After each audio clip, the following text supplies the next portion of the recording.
it then still appears that the greatest threat of AI is not necessarily it becomes sentient and takes over the world. It's that it's at the whim of the humans that have developed it and can weaponize it, and they can use it for nefarious purposes if they're narcissists or megalomaniacs, or I'll give you an example of Peter Thiel has his own, and he was on a podcast with the writer from the New York Times, Ross Douthat, and Douthat said, and I'll tell you, I have it right here.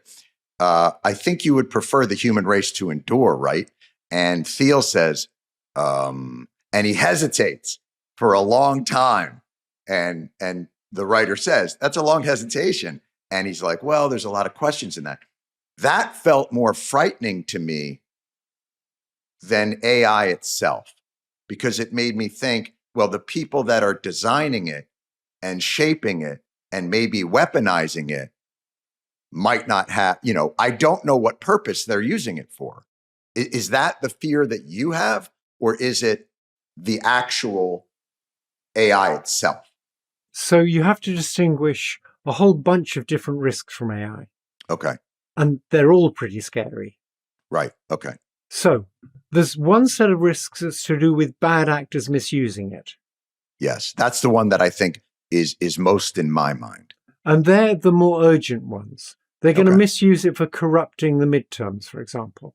Okay. If you wanted to use AI to corrupt the midterms, what you would need to do is get lots of detailed data on American citizens. Mm-hmm. I don't know if you can think of anybody who's been going around getting lots of detailed data on American citizens.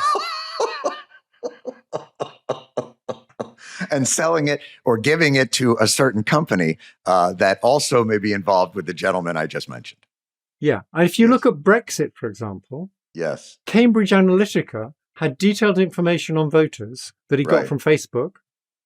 And it used that information for targeted advertising. Targeted ads. And that's I guess you would almost consider that rudimentary at this point. That's rudimentary now. Yeah. But nobody ever did a proper investigation of, did that determine the output of Brexit?